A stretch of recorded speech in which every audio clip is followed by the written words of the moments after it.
This week on Ask GMBN, we have a mixture of questions of where you can ride, geometry, maintenance. We've even got a question from a guy who wants to get a lift home from the trails. So without any further ado, let's go for the first question. It is from Thies Vinort. I hope I got that right, Thies. I'm going to Wales this summer. What are the must-go bike parks? I like fast downhill with jumps, gaps and drops, but also slower technical trails.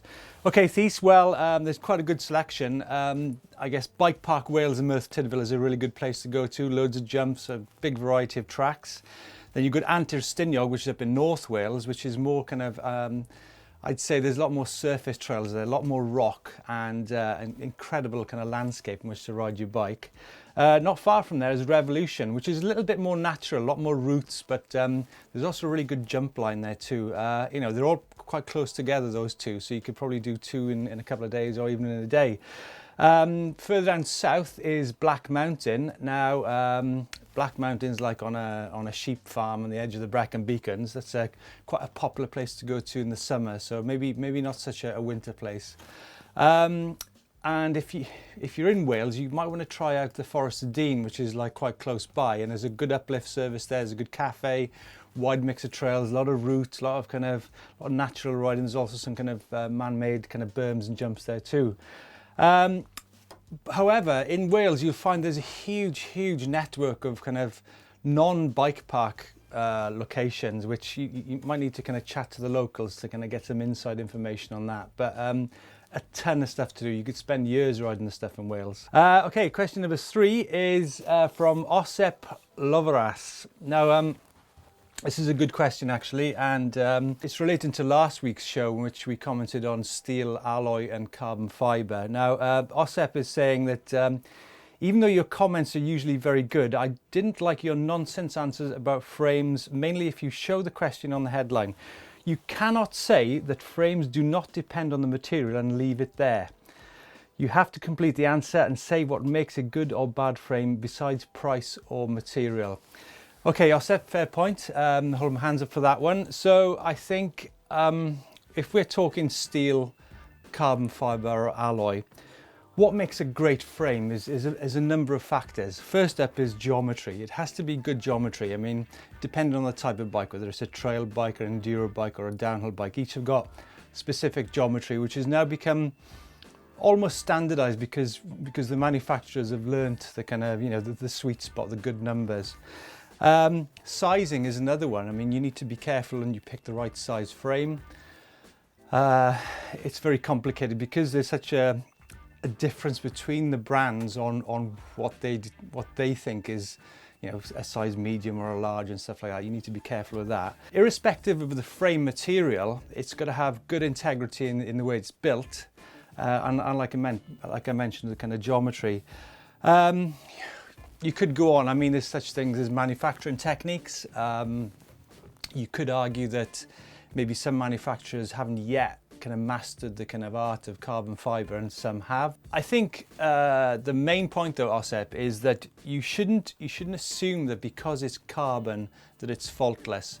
There's equally as many alloy and steel frames out there as well, which are really good quality. So just take that in mind. When you're ready. Ethan Fletcher is asking, hi guys, I've just started racing and when I go around corners I sometimes slide out. But the people who are faster, they don't slide out. So how come I slide out but they don't? Well, Ethan, I wouldn't stress about it. I mean, some of the greatest racers of all time have kind of come a cropper on corners. You still have to look at Steve Peat at the World Championships in 2004. And more recently, Sam Hill and Val di Sole in 2008. It happens to, you know, some of the greatest racers. But I think what it could be is maybe a combination of many things. You should be looking at tyre pressure, whether your tread pattern is all there. It could be something like weight distribution. You know, you're riding the right size bike. Is your bottom bracket too high? Is your suspension set up correctly? I wouldn't kind of worry about it too much. Maybe it's line choice. I don't know, so many factors, Ethan. Maybe you're actually going too fast and you are faster than the other people. So yeah, just I think keep hitting that corner because it'll teach you, in the long run, it'll teach you good technique and you'll find a way to do it. So yeah, I wouldn't worry about it too much. Ethan, I'm going to throw you to this video. It's the complete cornering masterclass by Neil Donahue. There are quite a few things you need to think about in cornering, and I try and break it down and do a couple of steps at a time. The first really important thing is try and look around the corner. Something that personally I don't find comes naturally, so I have to do it all the time. And I'm trying to spot the exit of the turn as early as possible. Can't always do that because there might be bushes and trees in the way, but I'm always looking. Okay, this one's from TJC. After getting and breaking in a new bike, what are some of the important maintenance jobs? Well, TJC, I have to say I'm not the best person when it comes to maintenance. However, I do know that all bolts are probably the good starting point. Brakes, bars, bottom bracket, all the basics really. Then maybe second up, I'd look at your spoke tensions. You know, those can tend to kind of loosen up after a few runs, and tire pressures. But maybe the kind of lubrication is something that you need to look at as well. TJC, I'm going to throw you to a video here by Doddy, who's going to cover everything in detail. Whilst disc brakes are very powerful and efficient, they can occasionally rub, and not only is it annoying, you don't really want this to be happening. So I'm just going to show you the easiest way to center your disc brake caliper over the disc. Take a 5mm Allen key, loosen the pinch bolts that hold the caliper onto the bike itself. Then, whilst grasping the rear brake lever, just rotate the wheel forwards a tiny bit and then nip the bolts back up. Here we go, quick fire. I hope my teeth don't come loose. OG MTB, on my usual Sunday Dolby Forest ride, I got a puncture with no pump. Can someone come get me? Yes, of course they can. Okay, Win. I used to ride motorbikes and still have my helmet. Could I use it for downhill MTB? I think so, yeah. It'll be pretty hot though, I think. Just bearing that in mind. Am I going too fast with this? No, it's fine. I don't talk quickly, though, do I? David Carvalho, when should I use a rigid fork? Well, anytime you want, David, to be honest. I mean, it wasn't long ago that mountain bikes were fully rigid. There's a good bike, actually, I remember, a Transition Clunker, which is fully rigid. Great fun bike. Yeah, anytime. Alfie Wade, my bike got stolen yesterday. What should I replace it with? It depends. That's a really difficult question. Depends on your budget, where you ride, loads of factors really, Alfie. Okay, Trials Life 13. What are the best brakes in your opinion? Oh, there's just loads of them. Shimano, SRAM, Magura, Formula, they're all really good. Depends if you're doing downhill, trail, enduro. I mean, it depends on your size, but downhill bikes tend to have bigger rotors and maybe 4-piston calipers. So it depends, the answer to that. Simon Nunes, I recently got a jump bike and I'm looking for shoes. My 510s are too sticky.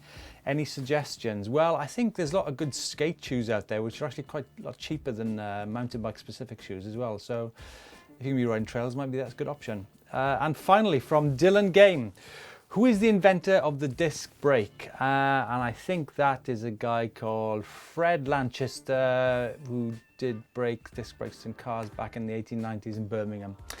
This week's Correct Me If I'm Wrong is from Daniel Lamb. And Daniel, you're not wrong at all, not wrong in the slightest. This is a classic barbecue bonk jump, and I'm not sure part of the country, but yeah, I'm just looking. I'm not sure which is you or which is your mate. In the first example, I think it's smooth. There's not much wrong with that, to be honest with you. Maybe, what do you think, Tom? A little bit faster, a bit more like maybe a little bit, yeah, maybe a bit faster, get a little bit more pop on bigger jumps. But that's a good technique there, I think.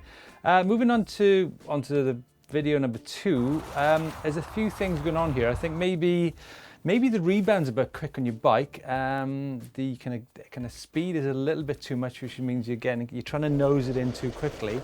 I mean, this is coming from someone who's pretty clueless on jumps. So you know, I'd be happy with either of those techniques there, guys. So guys, I think the only thing in question here is maybe the trail building technique. Maybe kind of bring a bit more dirt into the equation, and yeah, more dirt, less barbecues. But good stuff, good riding. Great, thanks for your video, Daniel. So if any of you guys have got any more videos you'd like to send, please send them to ask@gmbn.com. Thank you very much for watching. To check out the videos I mentioned earlier, from cornering on the Don up here and maintenance by Doddy down here. And if you found this video helpful, please don't forget to give us a thumbs up, and also please subscribe.